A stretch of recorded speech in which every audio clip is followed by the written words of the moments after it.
കോഴിക്കോട് രാമനാട്ടുകരയിൽ ബെവ്കോ ജീവനക്കാരന് മർദ്ദനം. രാമനാട്ടുകര സ്വദേശി ഷാജിക്കാണ് മർദ്ദനമേറ്റത്. മദ്യം വാങ്ങാനെത്തിയ മലപ്പുറം വേങ്ങര സ്വദേശി രതീഷാണ് മർദ്ദിച്ചത്. രതീഷിന്റെ പേരിൽ ഫറൂഖ് പോലീസ് കേസെടുത്തിട്ടുണ്ട്. ഇപ്പോഴതിന്റെ CCTV ദൃശ്യങ്ങൾ 24-ന് ലഭ്യമായിട്ടുണ്ട്. അതിലേക്ക് ആദ്യം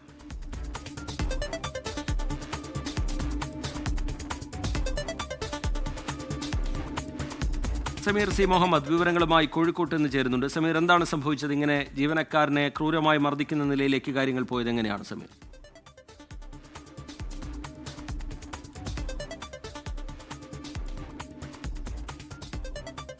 രാമനാട്ടുകര ബെവ്കോയുടെ പ്രീമിയം ഔട്ട്ലെറ്റിലാണ് ഇത്തരമൊരു സംഭവം ഉണ്ടായത്. രണ്ടുപേരാണ് അവിടെ മദ്യം വാങ്ങാനെത്തിയത്. മലപ്പുറം വേങ്ങര സ്വദേശിയായിട്ടുള്ള രതീഷും സുഹൃത്തുമാണ് അവിടെ എത്തിയത്.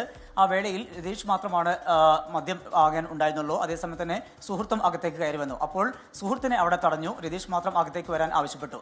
എന്നാൽ അതിൽ പ്രകോപിതനാകുകയും രതീഷ് അവിടെയുള്ള ജീവനക്കാരനെ മർദ്ദിക്കുകയുമായിരുന്നു. രാമനാട്ടുകര സ്വദേശിയായിട്ടുള്ള ഷാജിക്കാണ് മർദ്ദനമേറ്റത്.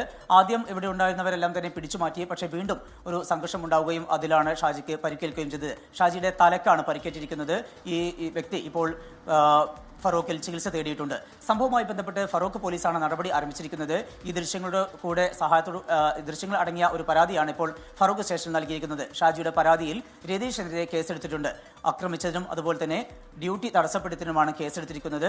വൈകാതെ തന്നെ അറസ്റ്റ് ഉൾപ്പെടെയുള്ള നടപടികൾ ഉണ്ടാകുമെന്നാണ് ഫറൂഖ് പോലീസ് അറിയിക്കുന്നത്. ശരി, സമീർ സി മുഹമ്മദ് കോഴിക്കോട്ട് നിന്ന് വിശദാംശങ്ങൾ പങ്കുവയ്ക്കുകയായിരുന്നു. ലോകത്തെവിടെയായാലും ഏത് സമയത്തും 24 വാർത്തകളും ഓഗ്മെന്റഡ് റിയാലിറ്റി പാക്കേജുകളും എക്സ്പ്ലെയിനറുകളും വിശദമായി കാണാൻ ഞങ്ങളുടെ YouTube ചാനൽ നിങ്ങൾക്ക് സബ്സ്ക്രൈബ് ചെയ്യാം.